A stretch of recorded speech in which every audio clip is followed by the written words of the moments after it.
All right, everyone, welcome to the March 2nd podcast of Blue Collar Sports Talk.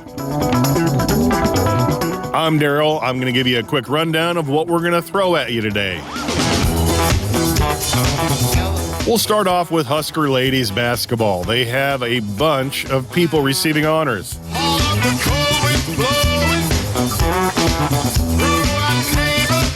We'll take a look at their next two games. Husker men are on a roll and hosted Michigan State on Tuesday night. We'll take a look at what happened there. Next up for the Husker men is Iowa on Sunday, March 5th.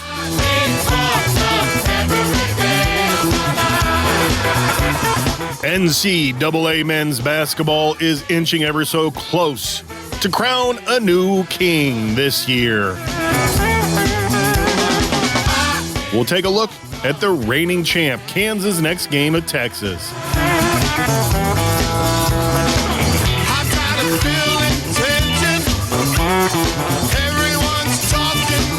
We'll take a look at some NBA games. Thursday night games. 76ers at the Mavericks. Clippers at the Warriors. A couple Friday games, the Nets at the Celtics. The hard-charging Grizzlies march into Denver to take on the top in the West, the Denver Nuggets. A look at a Saturday game between the 76ers and the Milwaukee Bucks.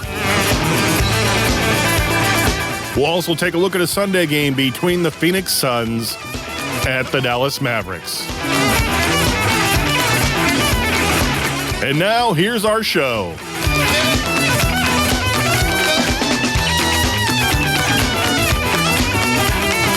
Ladies and gentlemen, welcome to another edition of Blue Collar Sports Talk. We've got James. Morning. And Roger is still on IR. He'll be joining us at some point again. We're going to start out with some Husker news. As James is all decked out in Husker gear, I thought it'd be smart to start off with some Husker stuff. It's definitely football weather out there. Oh, it is. Man. Not super cold, but not warm. Yeah, I could definitely see a game going crazy. Yeah, I could too. I could too. I don't know if our Husker men are practicing. I guess I don't know the NCAA rules enough to know if I should even say that they're practicing or not. So I'll steer clear of that. But our Husker ladies basketball team have 4 members earning BigTen Honors. Starting with Shelley. Oh, of course. First team all Big Ten honoree. She ranked third. She ranked third in the Big Ten for three-pointers made per game. Fourth in free throw percentage at 88% and fourth in assists per game. That's huge. Very, very nice. In a tough Big Ten conference, that's huge. Very tough. Yeah. And I mean, we talked numerous times this whole year about how well she does and how much she helps the team in leading. And when she was out, it hurt. High five. Very well done. Alexis Markowski earned second team all Big Ten honors, led the Big Ten in double-doubles. And like you said, this ain't no easy Big Ten. I mean, when you look at the teams, I mean, obviously Iowa and company, wow. Yeah, double-doubles, 14 and 10. Yeah. In the past, I've called her the double-double machine, and I saw on Huskers.com they're calling that as well, calling Alexis the double-double machine. Yeah. It's true. It's 100% true. She's either on a double-double or she's 1 rebound or 1 assist or 1 point away from it. And she had 14 double-doubles on the season. She's averaging 10.2 rebounds a game. Quickly climbing Nebraska history. She's already 4th in double-doubles. Isn't that nuts? Whew. And closing in on 300 rebounds for the season. Good gravy. Just needs 6 more to reach 300. Isabelle Bourne received honorable mention. She's also a two-time academic all Big Ten honoree. And Sam, do you know for sure, is it haiby or haiby? I say haiby, but exactly. You're right. All right, UNL athletic office, would you please be like Iowa and put pronouncers on everybody's name? Oh, it would really help. So the reason I brought up Sam Haiby's name is not to just say that I don't know how to pronounce it 100% certain. She also received honorable mention, Big Ten Honors, which I think is huge. She missed part of the season with an injury while she was recovering. Right. So came that's back strong. Huge.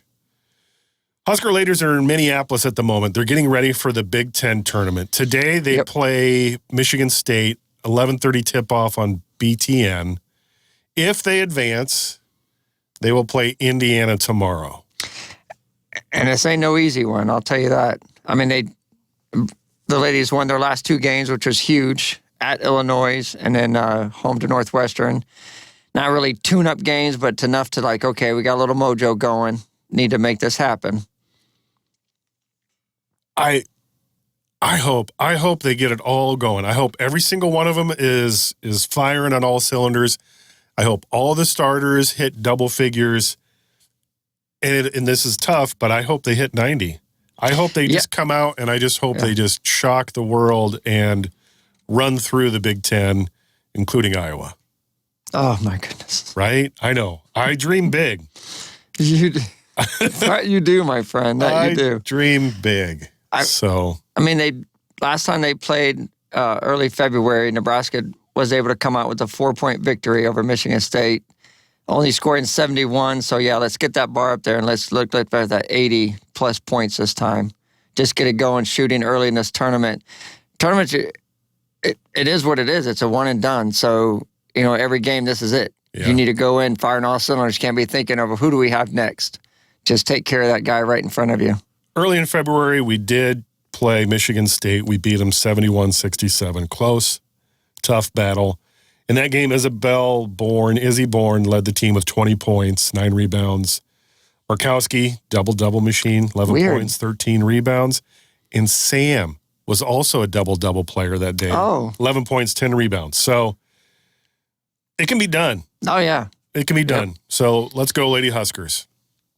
We're on the subject of Michigan State, so we're going to switch over to the men's team. They were on a roll, and then Michigan State came to town. And we were still on a roll in the first half. We were on a roll in the first half. Whatever they gave them in the second half for hydration or a snack, you throw that out and never give it to them again. It's a Tom Izzo coached team, though. So they're well coached. Yes. But Nebraska's shooting went way bad second half. And granted, some Michigan State defense in there, but there were some open shots. Hoiberg really couldn't get it going. They tried a couple comebacks, couldn't get I think the closest I saw him get was 6 or 7 points, and then, it's all state. So, Coach Izzo, of course, always has his guys ready. I watched the replay on Big Ten Plus, and I worked Tuesday. That's why I had to watch the replay. But the difference between first half and second half was night and day. Huge. Second half, it was like they were stuck in place. First half, they were running around with so much energy. In the second half, I don't know what sucked the energy out. But that's whatever they gave them in halftime. I'll have to make a few calls at the stadium and say, whatever you guys put in for the snack pack, get rid of it. That was draining. Yeah. So I want to focus on the first half. Amazing. You keep that tempo. You keep that energy. Tom Meningo was kind of carrying the team, but everybody else was doing their thing. Walker, a beast in the middle for a 6'9" guy who's not 7 foot. He's not 6'10".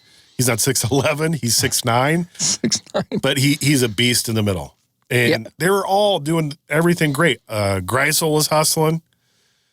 Even Hoiberg's kid was hustling, Right, he just couldn't make a shot. I mean, he got some free throws, but he just couldn't put the biscuit in the basket. So you're up 15, and then you lose by 12 or 15. I can't remember the exact total. So moving on, because that just frustrates me, and I can only imagine how frustrated those kids are. Oh, man. Lost by 13. Yeah, and that win could have got him out of that first game. Could have got him already in the next round. It didn't, so obviously they're playing in the very first round of the Big Ten tournament, which starts 8th, which I think is the Thursday. Yeah, next up for the Husker men is Iowa, at Iowa, 1 p.m. tip-off on Big Ten Network, and then after that, the Big Ten tournament. So Yep. wish you all the best of luck at Iowa, Huskers. You're going to need it. That's a tough team. Oh, What are they, the 5th seed currently in the brackets that aren't formed yet? right. Yeah, just their bracketology, what they think might be here and there. They're mostly pretty close. Not really dead on, but they're usually in that vicinity. But obviously, unranked Iowa as a 5th seed, 19 wins. Yeah, they're playing really good basketball. I think didn't they just beat Indiana?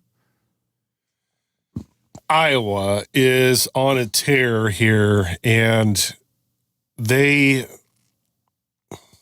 killed Indiana 90-68. They just didn't beat them. They killed them. Yes. They beat Michigan State 112-106. Yes. And then went on the road and handed Indiana a whooping Yeah. in their own state, in their own arena there. They can be beat. Wisconsin isn't the best. They handed them a loss 3 games back. Yep. And Northwestern. Who can battle. Oh, man. Yeah. Yeah. So 1 p.m. tip-off, Big Ten Network this Saturday. Yep.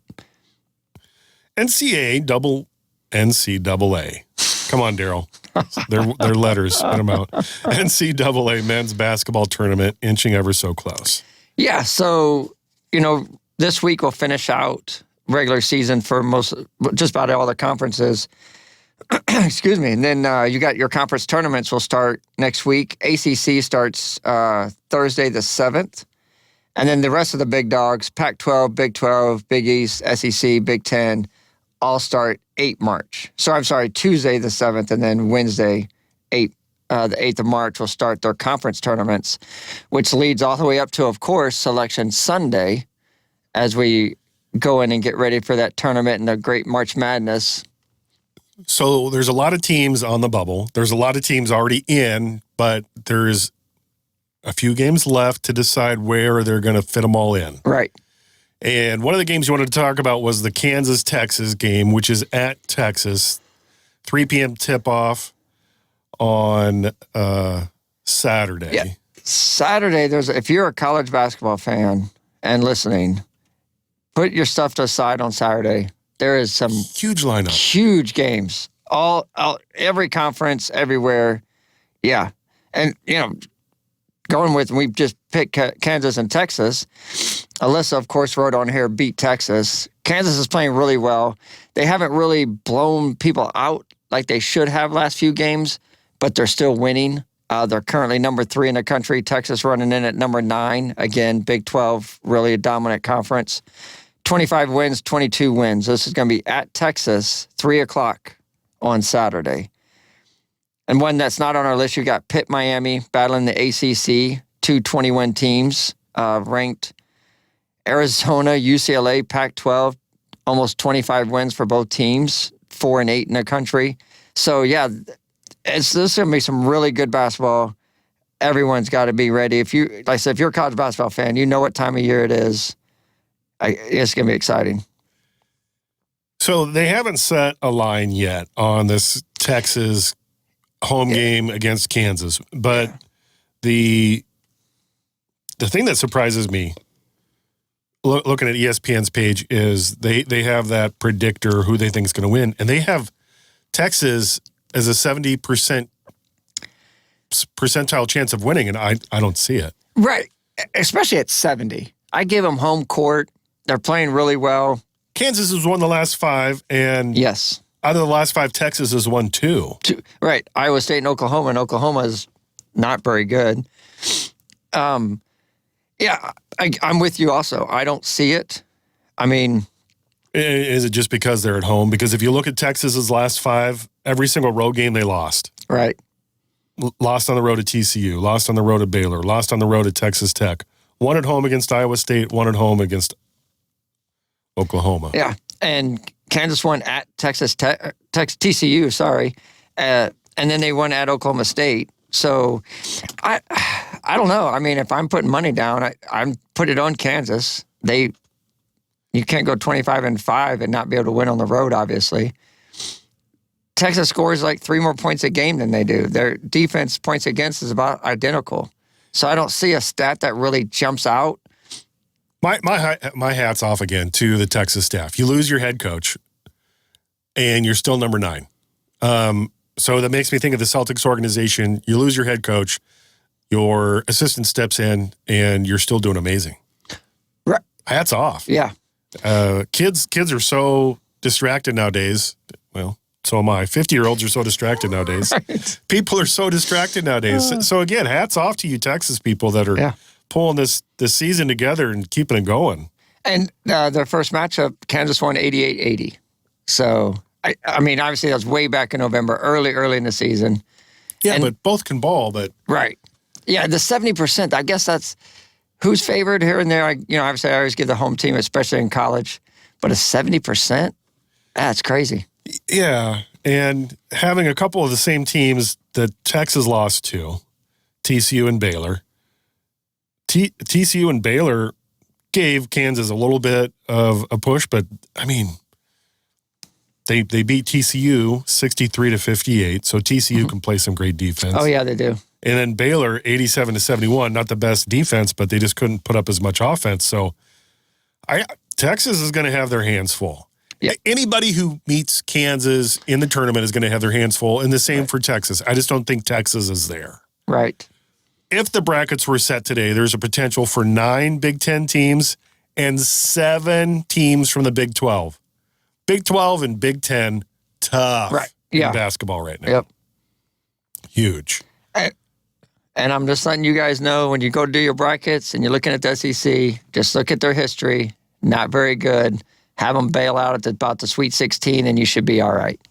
Which is still great. I see what you're saying. It's not terrible, right? Yeah. And the SEC should have 8 teams in the bracket. Yeah.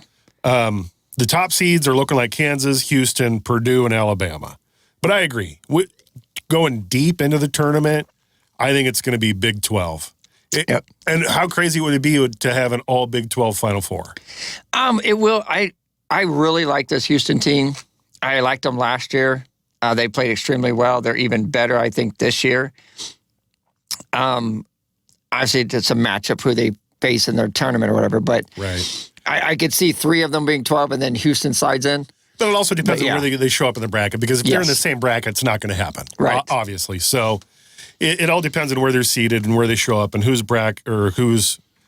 knocks who out. Yeah, who's knocks who out. Great time for basketball. Yep.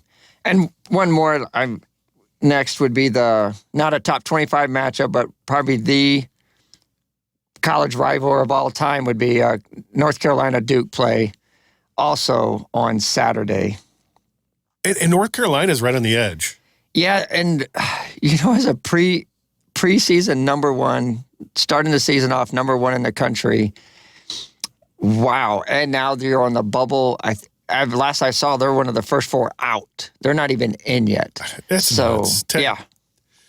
5:30 game on Saturday. You mentioned Duke and North Carolina. The most amazing stat for me that I've read about so far for Duke is they won every single home game this year. Right. Surprising. And Coach K isn't there. Yep. I thought that was huge.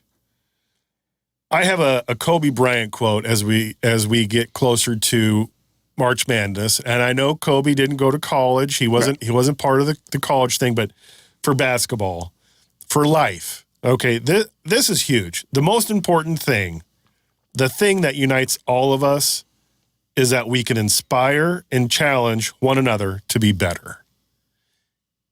And that's a Kobe Bryant quote. But for March Madness, isn't that what March Madness is all about? Oh, You're inspiring and challenging everybody in that bracket. Right. And not only that, on your team. These Cinderella teams don't come out of nowhere without their coach challenging some of his, not his star players, but his role players, like, hey, now's the time. Yeah. Whew. So fun. So close to being part of March Madness. And Hoiberg, I hope you get us closer next year. I don't see us getting into the tournament unless we just annihilate everybody in the Big Ten tournament, which it could be done. It could be. Yeah, could be. We'll see. And the NIT is probably going to come calling. Do something in IT. Don't do a one and done, two and done. Okay, well, we kind of did it, but we're good. No. Build something. Win. Let that carry over, please. Oh. The most important thing is to try and inspire people so that they can be great in whatever they want to do. There's the last Kobe Bryant quote of the day. Yes. Moving on to some NBA games. NBA is so exciting right now. It's after the All-Star break. Teams are starting to try a little harder on defense. Yeah. You notice that too, huh? Teams are starting to try a little harder.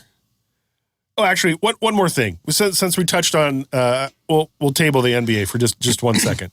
I sent James a text earlier in the week about Pistol Pete Marjanović's record. Oh. Everybody thought, oh my gosh, this is going to be unbreakable. This guy is playing for a small little team called Detroit Mercy Titans. And Pete Marjanović's NCAA career scoring record is really close to being broke. Oh my goodness. So they're in a tournament. They're in their end of the tournament, and they got past the first round, and I think he's 38 points away from breaking it. 3,667 career points. Oh my goodness. And he set that in 70. Right. And this kid, Antoine Davis, is ever so close. He's a 6'1" guard, plays for Detroit Mercy, could break it. He has 3,604. Actually, and I think that's up one because this is from a few days ago, and they played the other day in their tournament. So I think he's 38 points away. Okay, so now NBA. NBA. We have a Thursday game, 76ers at the Mavericks, 6:30 TNT. Love you, TNT guys. On that note, though, when you're talking about that scoring thing, Pete played way back when, didn't get the three-pointer. No, there you go. That's great. Yeah. No three-pointers. No three, yeah. You know about all this thing can be broken. Try to do it without any threes. And I'm glad you brought that up because he's also closing in on Steph Curry's three-point record. Right. Yeah, I was just reading, looking at it and everything. I'm like, yeah. And which is great. It's scoring. I'm not trying to take anything away from the young kid that's awesome. But, how you kind of separate the records, like with Kareem and LeBron. Not taking anything away from LeBron. He's played a really long career. He's scored a lot of points. But again, Kareem didn't get the luxury of a three-point shooter. Yeah. His was all at the basket. Yeah, if you compare it, it was all in the paint. Right. It was all in the paint. Yeah. So, the different errors, it's going to be easier to break some of these scoring things. It's like the passing in football. When you're running the ball 8 to 10, 15 times more a game than you throw it, and now it's flip-flops, yeah, all those Marino passing records, of course, are going to go away. With Peyton Manning, them, everybody throwing for 5,000. Remember, 5,000 yards was like, oh, my. Now it's like, it could be done. Not all the time, but it's not unheard of no more. You're right. Okay, so I said he was 38 points away. I had that flip-flopped. Antoine Davis scored 38 to move within 25 points of tying Pete Marjanović's record. Detroit Mercy beat Purdue Fort Wayne 81-68 on Tuesday night in the Horizon League tournament, and they're going to have another chance today, Thursday. They face the number 1 seed Youngstown State. And you mentioned the three-pointers. So he made 6 three-pointers to move within 7. Oh, wow. Of the NCAA single-season mark of 162 set by Steph Curry. So this kid's amazing. Yeah, he's apparently I'm not sure why he's at a small school, except maybe because he's 6 foot. 6'1". 6'1", yeah. So maybe that's why he got overlooked. I don't know. I can't imagine him not hitting that portal and getting at least a Power 5 school. So many factors play into that. You never know. And it's amazing to me how many times you can transfer, because I was looking at Huskers.com page earlier before we started the show, and we have a tennis player that started in Miami, then went to Arizona State, and now is in Nebraska. Oh. He wanted some snow. She. Oh yeah. I'm just like, what? Well, you leave the ocean, you go to Arizona. Okay, I can see that. It's warm year round. Right. And now you're experiencing snow. Yeah. I want 4 seasons. I want to get a little 4-season action. I would like to see what hypothermia is all about. Right. Yeah. Never mind. I want to go back. Yeah, the point of that was transfer portal creates mayhem for coaches. Oh, man. If you're a coach, James, you think your roster is set. Going into the next season, right. You think your roster is set. And then the internet happens, and then your star player starts talking to this other person at another school in another conference, and all of a sudden, like, Coach, I'm in love. I have to transfer because of she's really hot. Coach, look at her picture. Right. I'm transferring. Yeah. I'm not saying that has happened, but I mean, you're a coach, and you're in a scenario, and you think you have your lineup set for next year, and all of a sudden 4 players go. Right. For no reason at all. Nothing changed on the coaching staff. Everyone's there. You had a solid season a year before. You're building. What? Yeah. I want to go down where it's sunny. Or I want to go to Nebraska, Coach. I'm leaving Arizona State to go to Nebraska. How do you combat that? I want to build a snowman, Coach. People, help me understand how that happens. I've visited Arizona State campus. I've been to Arizona. Right. I mean, I'm glad we can get people. Right. But what does Nebraska have that pulls them away from Arizona States or Miamis of the world? Is it a smaller locale with less crime? What is it? I'm pulling stuff out of the hat. Yeah. I don't know. I'm trying to guess. Yeah. All right. We went off on our tangent there for a while. NBA, Thursday night, 76ers at Mavericks. Mavericks have a new team member via the trade, not the transfer, but the trade. And not turning out very good for him, I'll tell you that. Wow. I of course, I love it. I think it's amazing. Yeah, 1-4 now. They just lost again, so we're obviously talking about Kyrie and Luka. And he's a great player. Kyrie is a great player. 100%. But we had said when the trade had happened, I said, I liked it better than the Russell going to the Lakers, and now LeBron's hurt, so that kind of squashes that because without them, they're not very good. But the Mavs, when you got the same player and you just made him a clone, how does it make your team better? Now you have 2 guys doing the same thing at the same time in the same place. It's easy to defend that. Last 5 games, Mavericks are 1-5. Right. Their sole win against a great coach, but hapless San Antonio. Right, and that was without Luka. Kyrie had a big game. Everybody's like, ooh, what could happen? And then after the All-Star break, Luka's healthy. They're playing together, and yeah, I mean, they're sitting around 500 still. The last 5 days, they've played Indiana and lost a close one. At home, 124-122. At home. At home, they lost to the Lakers, 111-108. And that one they blew, a 20-point lead. Yeah. So Joel Embiid is listed as probable or out. Yeah, he didn't play last night. Day to day. Now, okay, so looking at the schedule, the 76ers have a tough schedule coming up for the next 5 days. They have a couple back-to-backs. They're playing Dallas on the road. And then I think they're next on our list. They show up again on Saturday. They play the Bucks. So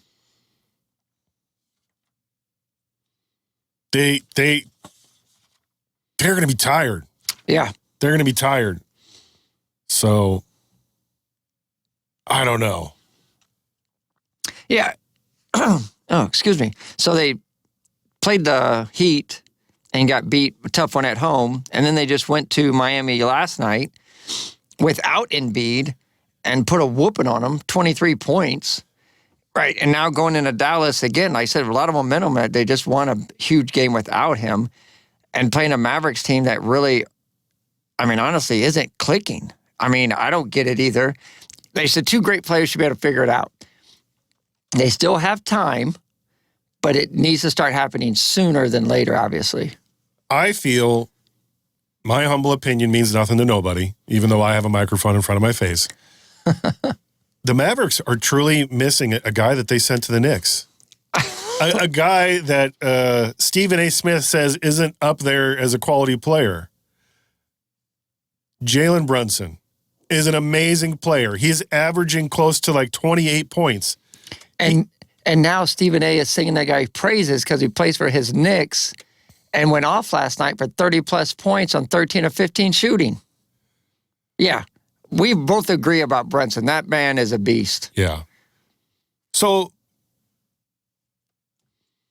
the 76ers beat the Heat in Miami. The 76ers lost to Miami, so they played one of those goofy things where they play at home and then they take them on the road. Yep. Previous, they lost to the Celtics. They beat the Memphis Grizzlies. And I'm bringing up these games because they're playing some of the best teams in the NBA right now. Yes. This is going to be their easiest game of the group. Yeah, and they're playing them closer. Right. And I'm thinking they are. This Dallas team has issues. And I think that these issues start with their coach. And this coach is decent. This coach is Kidd. Right, Jason Kidd, yep. And he's basketball savvy. Very basketball savvy, but I don't know if he knows how to psychologically get the whole team ready. Yep. Maybe he's one of those, I'm only an X's and O's guy. I don't really know how to get you millionaire babies to play along together and mesh. He got kicked out of Brooklyn. Mm-hmm. He didn't work well with Brooklyn. He's now, I don't know in what year in Dallas, but been a few. Yeah, been a few. But I've done way better there once they'd given a chance. But yeah, you have to work that. And that's what this Joe for the Celtics coming in brand new, kind of thrown in the pot and has to figure out his rotation. But he meshed with the players. You know, being young helps, obviously. Kid, a former player, players like that can identify with him. But for some reason, yeah, he hasn't gotten the best out of all his players. It doesn't make sense because, Joe Mazzulla came in, and he must have been a great guy even before he was ever noticed as a head coach, because that's why Ime brought him on staff. But even Vegas has the Mavericks favored because they're at home. Right. And potentially Joel is out. Right. But when he's out, James Harden steps up, and then he goes back to a bigger role in the offense, which I think is great. Tyrese Maxey steps in. I don't see the Mavericks getting a win here. No. Well, without Embiid, like you're saying, they scored 120. So, yeah, obviously the team knows, and you're right, the other players step up like they're supposed to. I totally agree. 76ers go in there, win this game. Dallas is favored by 4. I flip it. 76ers win by 4. I could even see it going to overtime because it is on the road. Philadelphia. We'll get to them. Yeah, Philadelphia has a tough schedule right now. They are in the heart of their schedule. It's tough. So I don't know. I don't know, Vegas. You have Dallas favored by 4.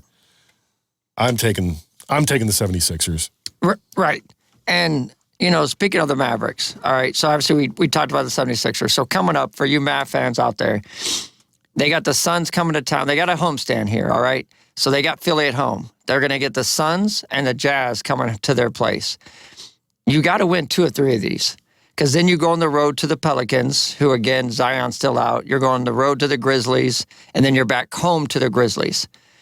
Doesn't get easier, and, you're sitting at 500. If you want to slide in there, don't want these Lakers that are starting to play good without their superstars, they need to start winning soon. And, okay, flip it, and I'll go negative here. They lose to the Sixers, lose to the Suns, beat the Jazz, so they go 1-3 in those games. Now the talk will be, all right, what a horrible trade. Kyrie and Luka, can they do it? It's going to be, this is a terrible thing. It should have looked good. What's going on? And all the fingers will go from them to Jason Kidd. And if they barely make the tournament or not make the playoffs, I'm sorry at all, Jason Kidd will be gone as Dallas head coach. Mark Cuban will be like, I can't have these 2 great superstars, and we didn't make the playoffs. All right, I'll play what if. I'll play what if.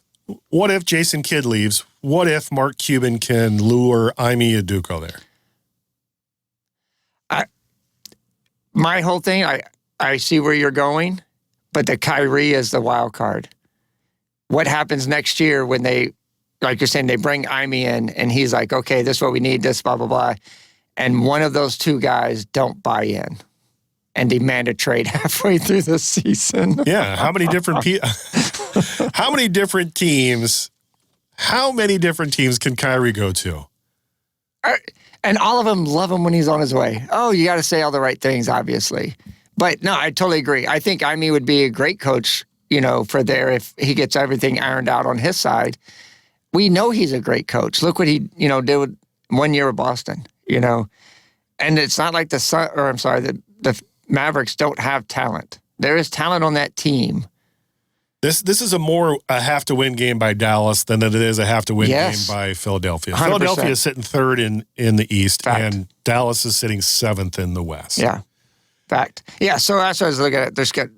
It's obviously sooner than later after the All-Star break. I'm saying the obvious, but if you're a Mavericks fan, I'd be really worried right now that these two cannot win when on the floor together.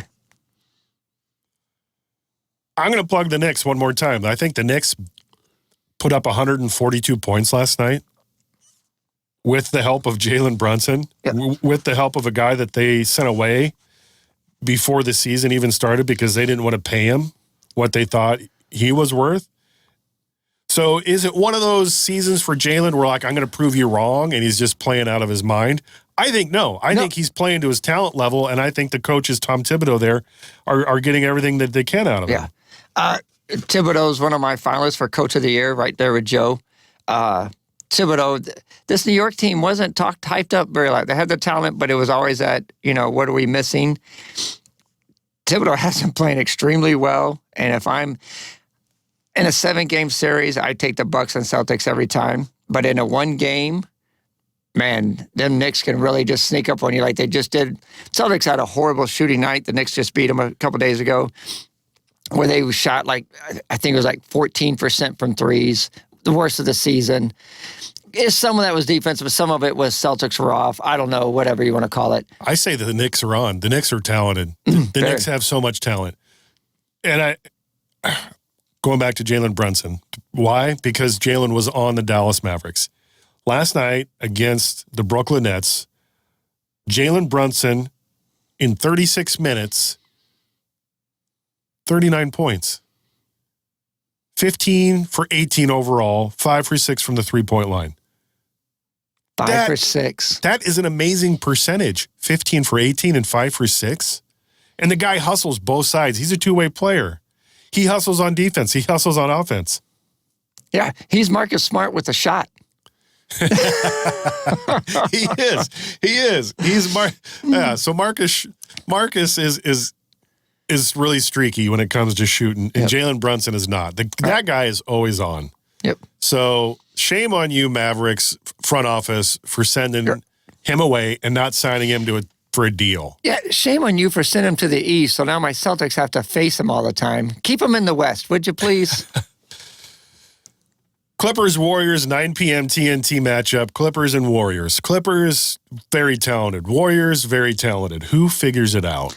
Right. And again, we really missed this, or is it another one trying to gel? I really thought Westbrook would help them out at point. They've lost their last 3 games, 2 of them in overtime. Another one, they lost to Minnesota 108-101. Yeah, do we have to swallow our pride and go, yeah, we were wrong? He was the vampire in the locker room? But I don't want to go there yet because, like I said, 175 points they lost in double overtime. They scored 124, lost in overtime. So they're scoring and playing better than I think as the point guards what they needed. I think they gel better than what Dallas is going to and will finish. They're about the same record, Clips or Mavs, and I had said, let's see who finishes ahead. And all 3 of them, Clips, Mavericks, Warriors, are all in that right 500, 501, 504 bubble. Yep. And I like the Clippers tonight. I know they've lost the last 3 straight. Golden State's coming in winning their last 3 straight. But I do like the Clippers tonight. I think Westbrook and company, Kawhi and them get it done at the Clippers. At the Warriors tonight, 9:00. I'll go against you because Warriors at home are super tough. And I don't know. It's a 3.5 point game. That's kind of a flip of the coin. Flip but it. Warriors at home are dialed in.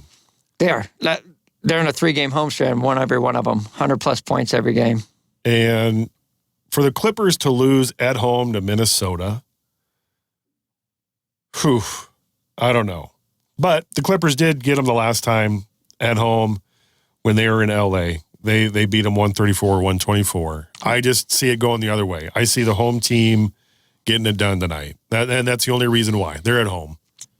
I feel you. But which one? Which one wakes up? Or do they keep going 5th and 6th in the West? Because Clippers are 5th in the West, Golden State's 6th in the West. And I'm chuckling as I say that. Which one wakes up? They're 5th and 6th in the West. West is tough this year. Yeah.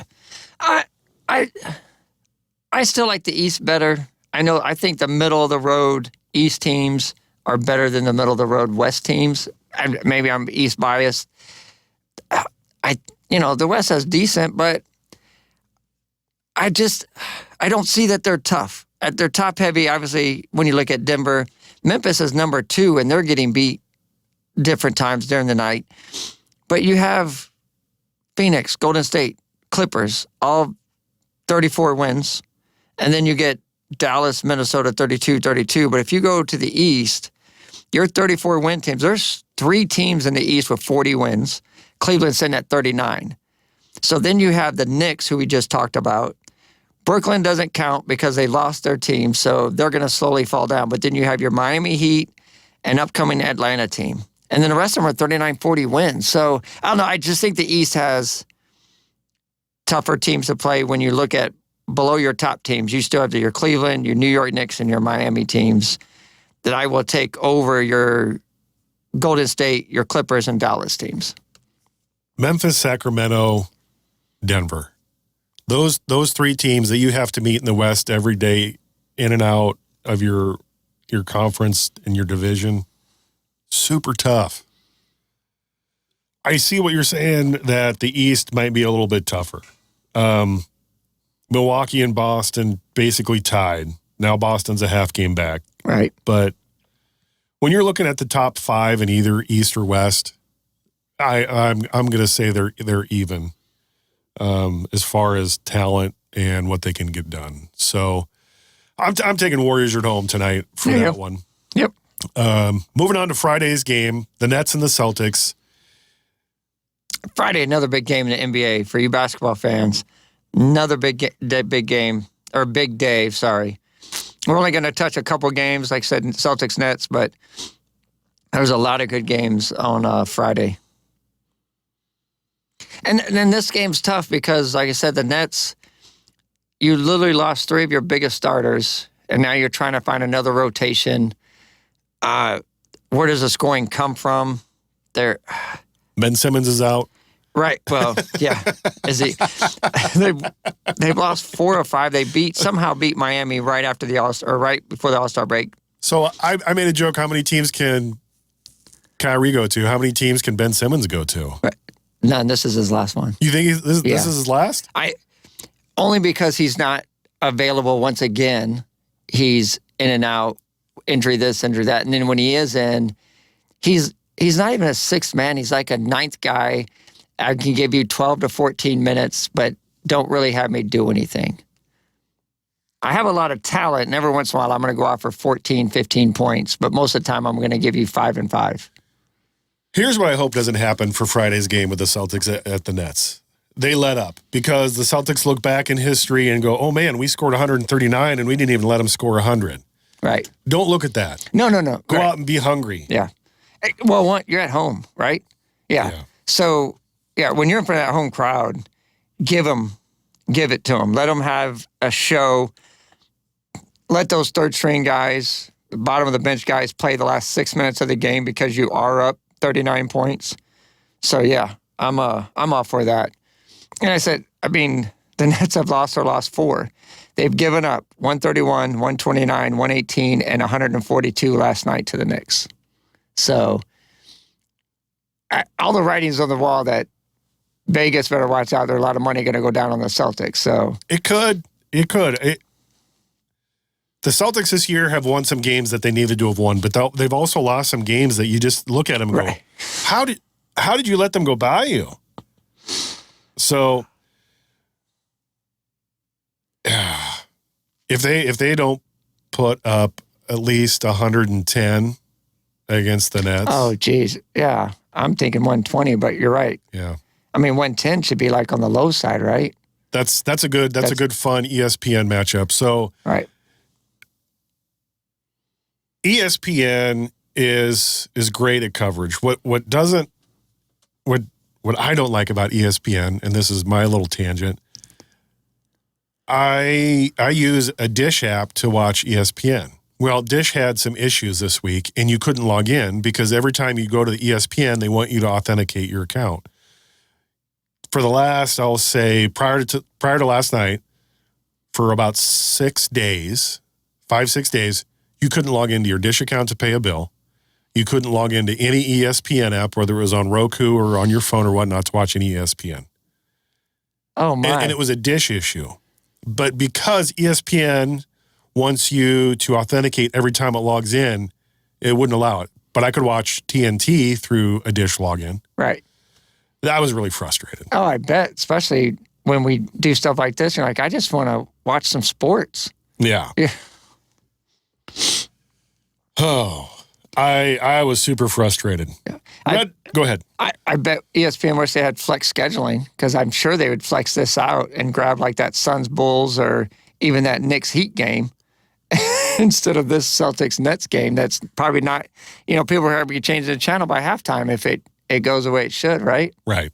So Red Auerbach quote for the Nets Celtics game. Take pride in what you do. The kind of pride I'm talking about is not the arrogant, puffed up kind. It's just the whole idea of caring, fiercely caring. And when you watch Marcus Smart, Jaylen Brown, and Al Horford play, I'm watching them last night, they care. I'm not saying the other guys don't, but when you see them do the intangibles, the little things that don't quite make the stat sheet, you're like, man, these guys are taking pride. Like, you know what? We were way too close last year not to do it this year. And they're doing the little things early, and I hope it goes a long way late. Right. And it's because they fit together so well. Yes. So here's another Red quote. They said you have to use your 5 best players, but I found you win with the 5 who fit together the best. So, yeah. And that's not thinking outside the box. That's just how it is. Right. You can have the 5 most talented players in any given sport. And if they don't like each other, they don't mesh well, you're not going to do well. Let's go all the way back. I won't even bring up these LeBron, Kyrie teams, Westbrooks, Durant's. Go all the way back to Dream Team number 2. Dream Team 1, we know what they did. That was just amazingly basketball players that loved the game, that went out there with pride and did all the little things and blew everybody out by 30. Then you put that team 2 together, and it was a team. I can't say egos. I don't know. I wasn't there. But when I watched them. Well, half of them couldn't stand each other. Right. When I watched them, there wasn't, how do we make this all work together? It was, hey, watch me. Hey, oh, wait, my turn. Perfect and the example. other guy was rolling his eyes going, hey, I was wide open. Right. And you're trying to take on 4 guys through the middle. Yep. What are you doing? Yep. Huge difference in the 2. When they was, who beat 1 or 2? I was like, dude, it wasn't even close. Yeah. 1 was a team. 2 was a bunch of individuals that even the coaches couldn't get in their head to play as a team. And as a Celtics fan, I love hearing Derek White say, when I showed up, I felt like I'd been with them forever. Right. When Blake shows up and he's like, so this is what a team feels like? And he just came from the Nets. Right. With Durant and Kyrie. Yeah. So when I hear that, what culture that the Celtics have together right now, boy, keep that going. Yeah. And the team that's going right now are the Nuggets. They're the top of the West, and our 9 p.m. ESPN Friday game, the Grizzlies, the hard-charging Grizzlies, the young, talented Grizzlies are coming in to challenge the Nuggets. 1 versus 2 right here in the West. And it's a huge difference. For me, this is a huge difference. This is what I call a huge difference in basketball when it's pros, when it's just a matter of inches to get between first and second. The Nuggets are 44-19 currently, and the Grizzlies are 38-23 currently. And that's first and second. Right. That's 6 games. They're 6 games back. But any given night, the Memphis Grizzlies come in and just out-hustle you. Whew. Yep. They have split the season so far. This will be game number 3. Memphis comes in winning 4 of their last 5. Their one little blemish was at Philly, a 110-105 loss. And Denver coming in winning 4 of their last 5. Their one blemish is a 112-94 loss to this Memphis team at Memphis, obvious. Yeah. So they got Denver at home. And, I would love to see. Great basketball, this is the game. And I'm sorry to interrupt. Go ahead. I was just saying, I would love to see this as the West Finals. So Memphis figured out how to frustrate Jokic, and that was by putting 2 or 3 people around him, and that really frustrated their game flow. Yeah. And I've always said it, boy, you want to beat Denver, figure out how to stop their 7-foot point guard. And they did it. They frustrated their point guard, their 7-foot center. And if nobody has ever watched the Nuggets play, and you're like, he's not a point guard. Huh. They just use him as just watch what happens when Denver goes on. 9 times out of 10, Jokic dribbles the ball down after it inbounded. Yep. They run the whole thing through him. He's usually at the top of the key because he's a great 3-point shooter. He might go maybe to the free throw line, but everything is run through him. All the pick and rolls, everything. Yeah. And not only that, he'll also crash the boards because, by the way, which we have said numerous times, he's a walking triple-double. You don't get that by hanging out at the 3-point line and saying, I just want a few assists and some points. No. He's doing it all around. The only thing is he's just not quick enough for a whole lot of steals. Right. But rebounding, assisting, and scoring, he's, like I said, walking triple-double. He is. So, and that's assist, rebounds, and sometimes it's even close to the amount of blocks. Right. Or steals. 2 nights ago, he hit his 100th triple-double, right? Fastest big man, 500-some games he did in triple-doubles. On his pace, he's ready to pass LeBron James at 106 and Jason Kidd at 107 before the season's even over. And right after that is Magic Johnson at 138, who he will probably catch next year. So here you have a big guy. By the way, the next closest big man, Wilt Chamberlain, had 78.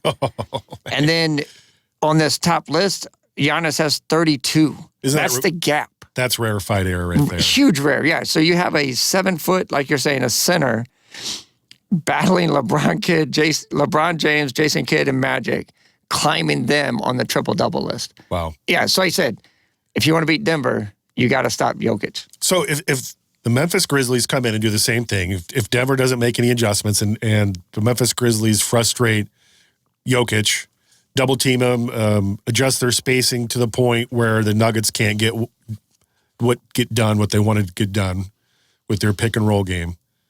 But Grizzlies come out of Denver with a win again.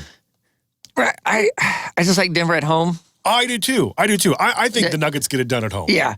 And again, if this comes down to the West Finals right here as the 2 best teams, and as right now they're looking at it depending on what those other the Phoenix Suns to me so far is the wild card, how they did well last night, separate subject. They did. I like this. Denver at home is really tough to beat, obviously. Yeah. Well, I agree. This is a preview. If the Grizzlies get there, this is a preview of the Western Conference Finals. And right now it's split because the Nuggets took the last one at home. The Grizzlies took their last one at home against the Nuggets. So it's right. If you play a back and forth series, who gets one on the road? Right. So tonight, if the Grizzlies can take one from the Nuggets at home, that shows huge maturity for this young Grizzlies team. And I think they could do it. I really do. Yeah, like I said, young and hungry. Morant's starting to come around, playing really well since the break. Yep, I like him. That being said, Morant made some headlines this week, and we'll see what happens with that headlines. If you're not sure what I'm talking about, go seek out some Ja Morant headlines. I don't want to comment on it because I don't know if it's true or not, but we'll see what happens with that. Saturday's game, 76ers at the Bucks, 7:30 ABC game. I mentioned earlier 76ers are having a fun time with their scheduling right now. And if I'm the Sixers, I don't know exactly what's wrong with Embiid, if it's a minutes management, a minor nanny. I sit him out again tonight because this Bucks game is bigger than this Mavericks game. And that Mavericks game is still winnable even if you set him out. So huge. I agree with you. Yep. And the Bucks have they're at 15, 16 straight. They're just, man, you're clicking on all the cylinders. And then here he came out of the break, and we're talking about Giannis and his wrist. How long is he going to be out? And then he came back, played, and then he had a knee, and they were talking non-contact ligament damage. They were talking broken kneecap and all this. And the guy's back again, already playing again, had a huge night last night. Yeah. You can't, man, Giannis is something else. And it's this part of the season, too. Chris Middleton's banged up a little bit. Again, we don't know if it's minutes management, but I don't see the 76ers getting out of Milwaukee with a win. But Bucks are just on fire right now. Right. Their last 5, they're on a roll. They won all their last 5 against Orlando, against Brooklyn, against Phoenix, against Miami, against Chicago. And not just by a little. They killed Orlando 139-117. They killed Miami 128-99. Yeah. They're defensively, 100, 99, 101, 104, and then Orlando got 117 on them. They're playing D, which is rare. Yeah. As a Celtics fan, don't hate me for saying this. Earlier in the week, or earlier last week, I'd text a friend of mine and said, hey, who do you think's going to win the NBA championship this year? And I'm trying to keep it together because James is allergic to my house and he's about to sneeze. Go for it, man. Blow your snot everywhere you need to. Man. There's a napkin there if you need it. Anyway, I asked a friend, who's going to win the NBA championships? And they threw it back in my face. Well, I don't know. You probably know more than I do. I go, okay, you're going to make me choose first. I think it's between the Celtics and the Bucks, but I unfortunately feel I'm trying to keep my personal ties to the Celtics out of it. But I feel that the Bucks are tougher mentally and tougher physically, and when they play the Celtics, you can see them pushing them around a little bit. You see the Celtics get frustrated quicker. You see the Bucks. The youngness in the team. Yeah, you see the Bucks getting through that. And I see what Joe Mazzulla has done all year by not taking the timeouts, and that's frustrated me. But he's trying to give them that mental toughness. He's trying to hey, figure it out on the court. Come on, what are you doing? I don't want to have to take a timeout and come on. I'm going to go on a side note because I really want to get back to your winning it thing. I'm watching the Philly-Boston game earlier this week, right? And they're doing one of those spells. Philly's starting to get a little groove going, blah, blah, blah. The announcers go, yeah, and I guess Joe doesn't want to take a timeout. You can't take those home with you, blah, blah, blah, blah, right? The announcers say that? Yes, his exact words, you can't take those home with you. And few jabs in there, and they're talking about it. Was one of the announcers a former coach? Yes. Right. Go figure. Anyway, we come to the end of the game. I don't know if you remember at the end of this game with Philly, it goes down to the wire, and each their time to call their timeouts and jockey and whatever, right? Celtics hit that. They have a timeout, so they call their timeout, and they draw that play up where they inbound it. Tatum comes in and gives it to him on the move. He dead stops, hits a 3 from top of the key, take the lead. Win. At the very end of the game. Philly doesn't have a timeout. Philly doesn't. You know what that same announcer goes, I bet Philly wished they had a timeout. You think? Joe might know what he's doing? No, I agree with you that there's several times I'm like, dude, we need to get a regroup. Was that lucky, though? Was that one of those instances where it's better to be lucky than good? Right. Because at certain times, you're just like, man, I got to take a timeout. I don't want to. I want to save one because at the end of the game, you get into that situation. You're just like, oh, my gosh, I wish I had a timeout. To get the ball to half court. Because Doc was thinking, why did I take that timeout earlier to yell at Harden because he was doing something? And I don't know if that's why he took the timeout. I just happened to pick Harden out of thin air. Perfect, yeah. But back to your saying, so yeah, I get to ask that question, and I try to also. And it's funny you pick someone from the East, because I agree. I think in the NBA, Bucks Celtics are the two best teams, and unfortunately, Giannis' team is so much physically and mentally stronger, I think, than any other team, including the Celtics. Even the Denver Nuggets, who are top in the West. But for me, the Phoenix Suns, I'm going to start watching them a little bit closer. Obviously, Durant's just started playing his first game last night.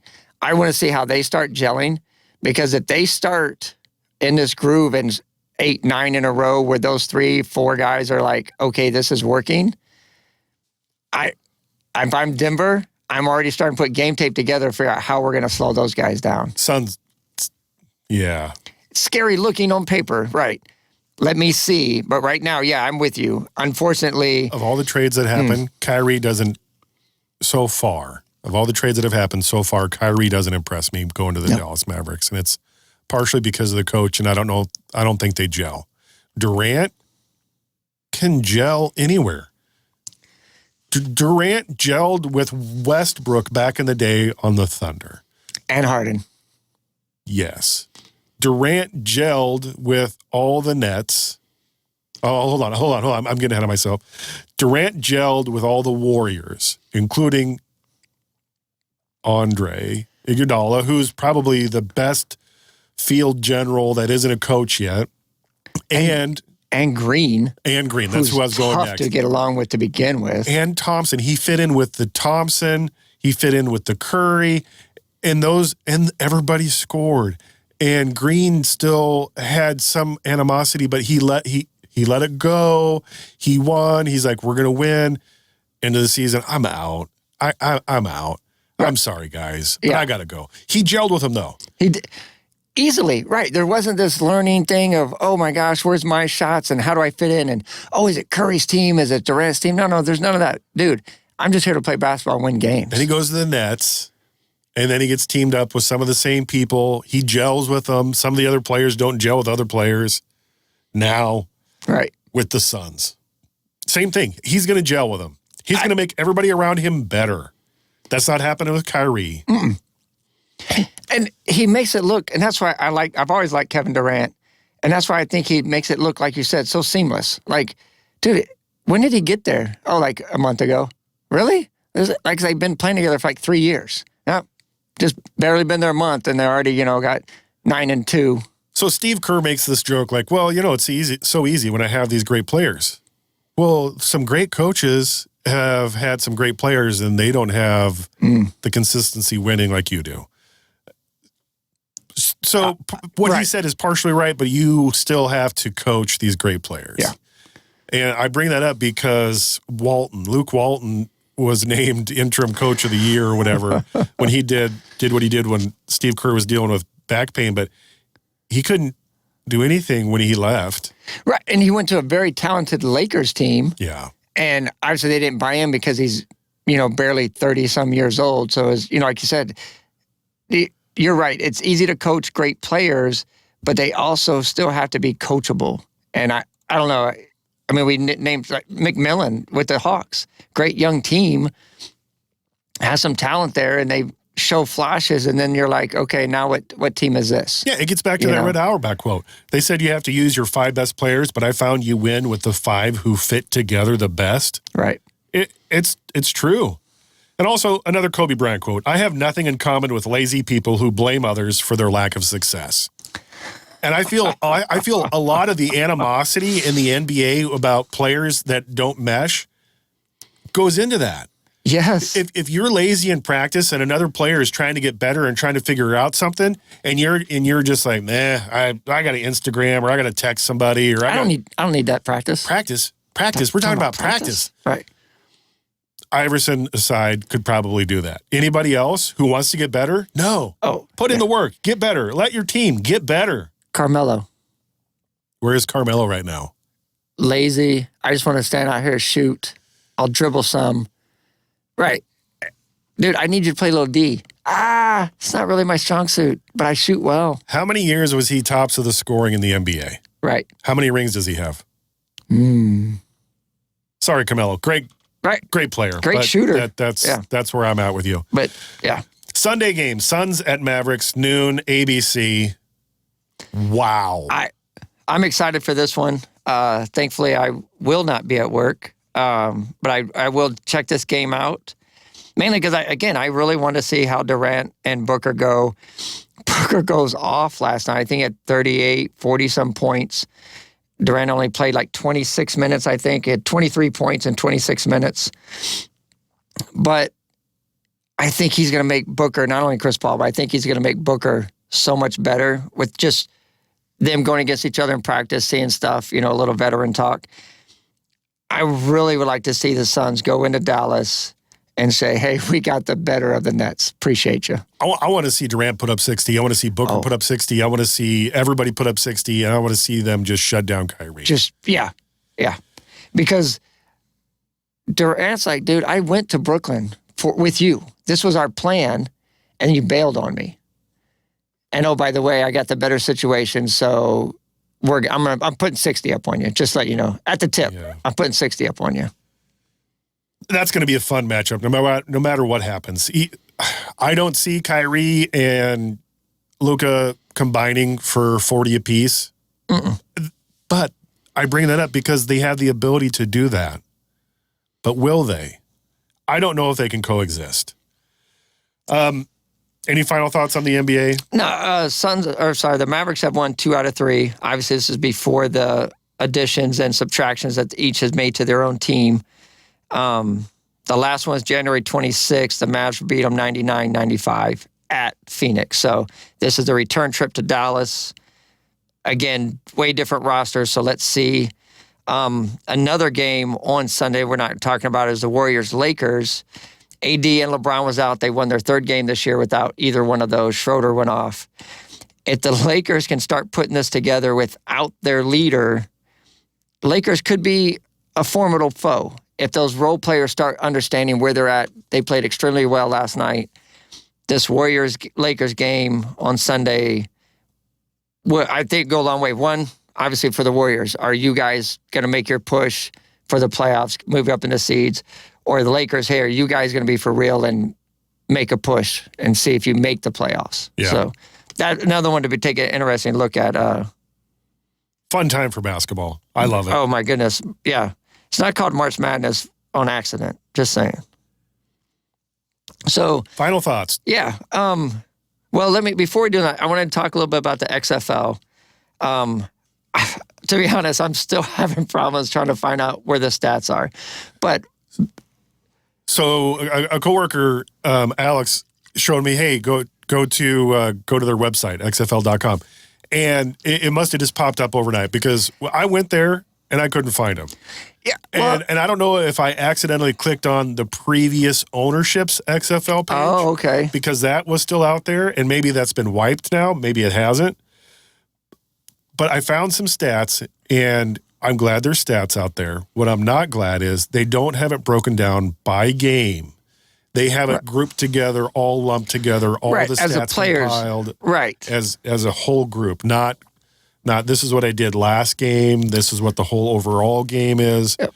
So again, this is a new product, and it frustrates me. Right, and I get, dude, it's 2023, and you've been coming out in this league, and I'm not trying to bash the XFL. I think it's something good for these players that are trying to get NFL. ESPN isn't even doing it. Right, yeah, you can't even click on the box score. Is that a push from NFL going, don't help them? Right. Here's a little envelope with your name on it, ESPN. Don't help them. I'm not saying that's happening, but why isn't ESPN doing what they normally do with all the stats? Yes. Or is it XFL not wanting those stats out there individualized? But I can't, it's hard to tell because some of these games, like I said, I've watched the first 2 weeks. I watched a few more games last week. the quarterback play, there's 4 quarterbacks that has NFL experience, and none of them are dominating. You can say whatever you want about A.J. McCarron. He's not dominating with St. Louis. That defense is amazing and keeping them in the game, or else they'd be blown out. You got Huntley that just played the NFL. Danucci, who just played. Granted, he has one game, but he played a lot of preseason games, a lot of practices with the NFL team. And you have the guy from Denver, Paxton Lynch. Yeah. Again, 4 guys. And they don't have the great receivers, but they have a lot of talent. And these throws I'm watching aren't drops or just missed. These are just bad quarterback play. So right now, even in the NFL, we talk about you need good quarterback play. And I think that's the only thing hurting the XFL. That if you like running the ball, the Guardians, over 200-some yards rushing, 40-some carries, 2 guys just rolling. And the people that do shine, the Taylor Heineke's of the world, do get to go on. Right. I came across an article, McCarron, former Alabama quarterback. This article is about how he wanted his family to be able to watch him play. Right. Not just sit on the bench. So in his time as an NFL backup with 5 different teams, he made $4 million last season as a backup, $15.6 million overall. And that has allowed him to pursue, and I'm gonna call it what it is, his hobby, football. There you go, right? It's a game. If you get to have a life-altering income from playing a hobby, I embrace you for doing that. Oh, hell yeah. And now, as a father, he wants to take a huge pay cut. He's making $60,000 per season. Right. So his family can watch him play. Not sit on the bench, not occasionally come in. Oh, I didn't get you guys tickets, but they brought me in. Bring me up. Oh, that's right. You're not at the game. But, next year I'm going to go to the XFL. That's huge. I 100% agree. To give up millions. Yep. But some of these reports are coming out how he's carrying St. Louis. And I'm like, no, dude.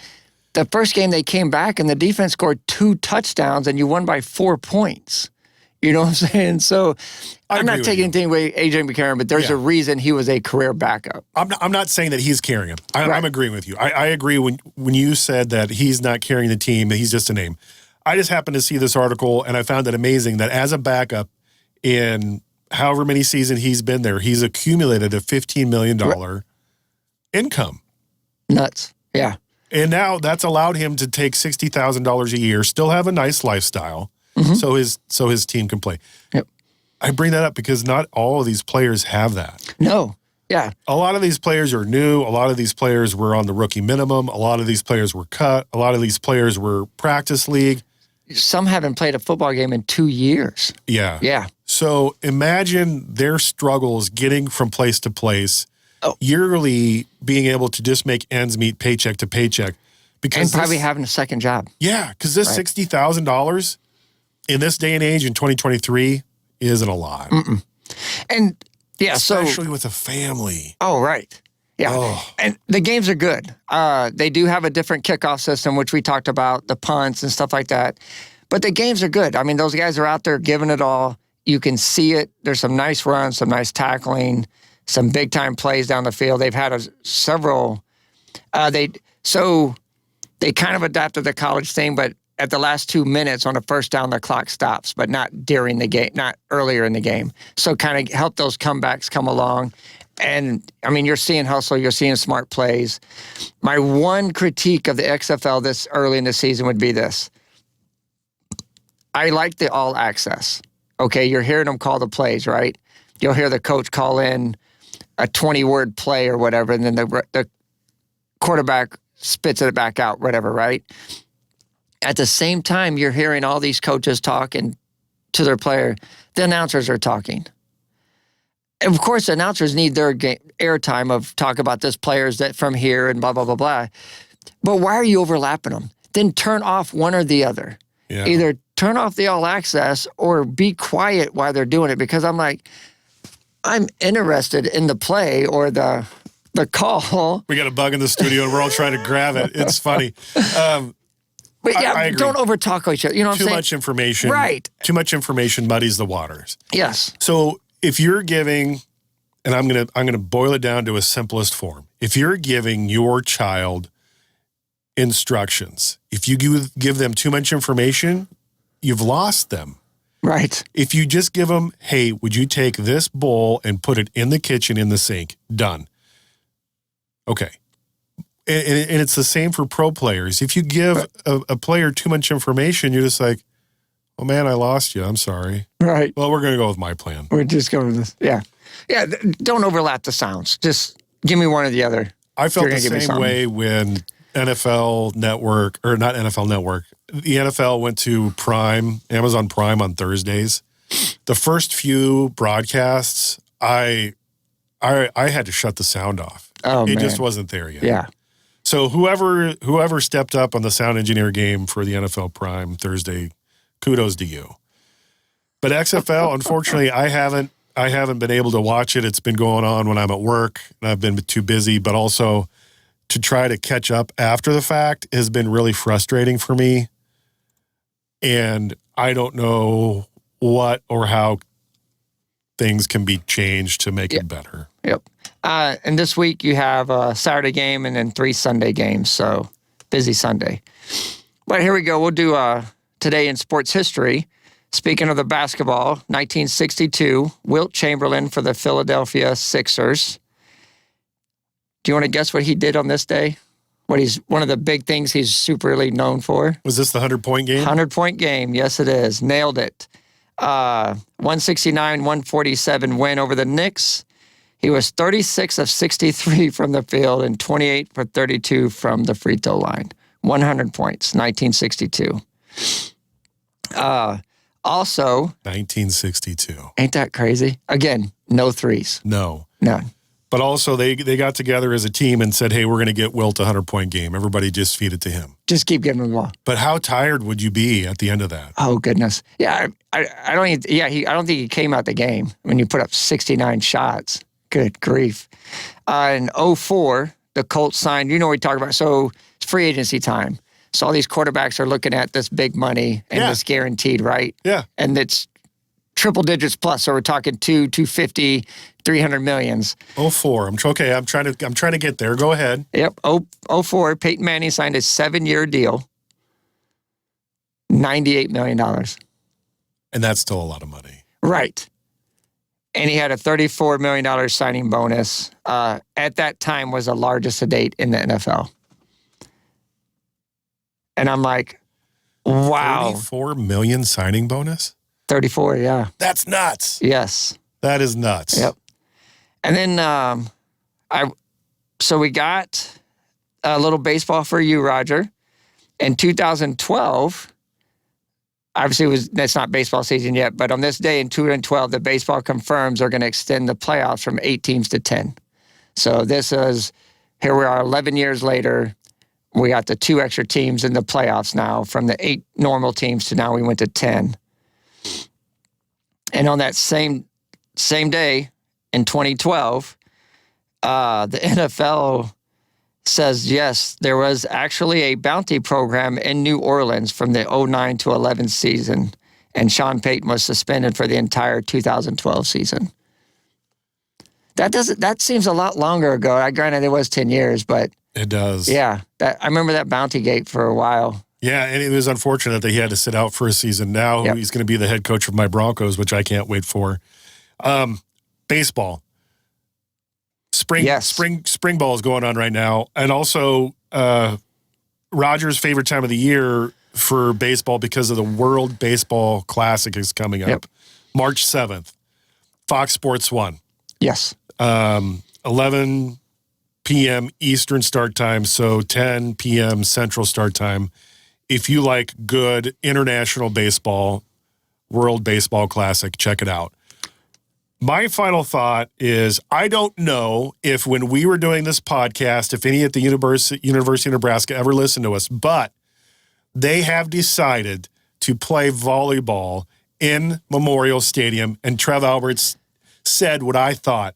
We want to do it in Memorial Stadium because we want to make the record attendance almost untouchable. And we said that here. Yes, you are correct. We said the best thing to do is have it at Memorial. You're right, 100%. I highly doubt that they listened to us.Maybe somebody said, hey, because they were thinking the same thing. So, and that's great because it was at the time we set the record in Omaha at CHI, I believe. And then Wisconsin said, well, we can do that. We have an arena that we can do that. So the bar is going to be set really high after Wednesday, August 30th in Memorial Stadium. It's part of a local doubleheader. We will take on Creighton, University of Nebraska in Omaha. Oh, UNO. Yeah, okay. And University of Nebraska Kearney will play Wayne State in an exhibition match at 4:30. Gates will open at 3:30. If you need more information, go to huskers.com. Yep. And they've also said that there will be a musical artist announced at a later date that will perform a concert. And that stage will be in the center of the stadium, and the Terraflex volleyball court will be on the north side. Yep.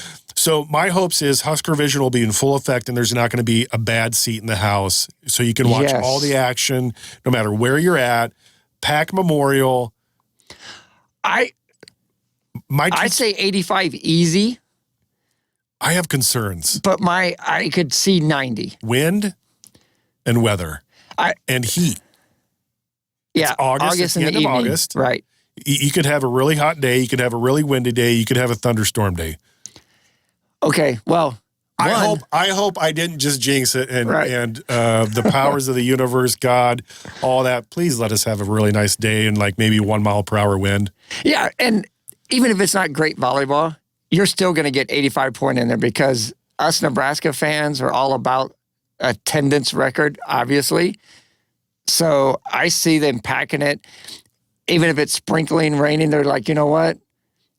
I don't know how they're going to play this game if it even counts. When was the last rain out in volleyball? Can we have the first, please? Nebraska has the first rain out in volleyball. So, yeah. So that being said, Trev Alberts is an amazing smart man, and I'm sure he has planning involved. So if there's a rain out, I'm sure they have a plan set in place, but I don't know what it is. But I want to applaud you folks. Yeah, thank you, Trev, for realizing we want this. Oh, wait, challenge accepted. Why not be the big bully? Say, you know what? Oh, no, that's going to be ours. And challenge the fans to step up and attend and make this happen. I'm going to give you the opportunity. Show up. And is one of the toughest tickets to get a hold of because of how many seats are available in Bob Devaney. Right. If you want to watch Husker volleyball, go. Yeah. Go. That being said, beach volleyball is in full effect. Huskers.com. Go check them out because they are doing amazing stuff. They are compiled of 2-person teams, and they defeated everybody, I think, just yesterday. So the Husker volleyball team is great. They get a lot of off-season practice with the beach volleyball. So love the sand volleyball. Any other thoughts? Back on that baseball, I mean to track back too much, but we'll get more into it as the season gets closer. But right now, they're doing that pitch clock thing in the preseason games. Do you like that? I do. And it gives the pitchers more power. Right. And the batter has to get in there also. Yes. And I'm not a big fan of this dancing around, and eventually I'm not up to the, as a purist of baseball, it's get up there, hit the ball, let's get the game going. Now you got guys that, hey, look at me, look at these sneakers I have. Oh, hey, look at my fancy glove. Let me adjust this a glove 12 times. Right. Get in the box. Yeah. Games are already 25 minutes faster. Are you kidding me? Yeah. Already 20. That's what I'm like. People, do you realize how much this clock is going to help people watching baseball? No more of, it takes too long. 25 minutes off of a game is huge. That is huge. Right. And they're not doing the shift. Batting average is already percentages higher than normal because there's not shifting. So since they can't do the shift, that hit up the middle is now a hit up the middle, which is great. So I applaud baseball for making the right decisions. It's unfortunate that I would say an eighth of the amount of players that slow the game down have to have this pitch clock put in effect to help get the game back to where it was. The few mess it up for the best. So, yeah, if you're watching the preseason or spring training, that clock, you'll see it up there now with the scoreboard. If you don't know the rules, the clock will start at 20 seconds. When the batter's already in the box, it starts at 15. By the 8 seconds left on that clock, if that batter is not ready to go, he gets a strike. Yeah, that's huge. Yep. And if the pitcher doesn't pitch the ball by the end of the clock, the batter gets a ball. So the batter has his time to get ready, and then the pitcher has plenty of time to still get the pitch off if the batter waits to the last second. So those are the rules currently right now. One more quote from Red. The only correct actions are those that demand no explanation and no apology. It's weird how he won so many championships. So you say that, and I was going to leave it at that one, but since you said that, here's another Red quote. The Boston Celtics are not a basketball team. They are a way of life. And you said it earlier. Whatever they have going in that locker room that, what was the word? Cohesion, gel, whatever culture is going on. That's the word. Yeah. Yes, and a way of life is a culture. Yeah. And you're 100%.